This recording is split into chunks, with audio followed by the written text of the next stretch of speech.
عندك بورطة وتبي تجهز لها قفص بالطريقة هذه وتبي تخدم على راسك، نسأل الله ان ربي يبارك لك.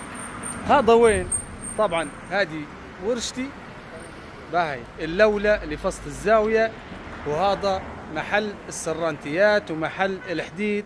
فبإذن الله تعالى عندك بورطة وتبي تخدم له قفص، ما عندكش مشكلة، أهلا وسهلا بيك. باهي الرقم يا معلم، هذا رقم خوي رياض وهذا الكرت متاعهم، ونسأل الله ان ربي يبارك لهم ويبارك لكم. واي حد متسبب ويبي يخدم على راسه نسأل الله ان ربي يبارك له ويفتحها عليه من اوسع الابواب.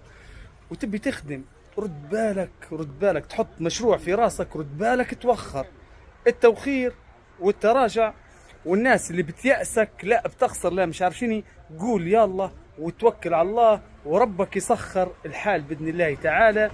فلا رجوع إلى الوراء، القدام بس بإذن الله تعالى. نقول لكم اللي يصلي على الحبيب المصطفى يربح. والسلام عليكم ورحمة الله وبركاته.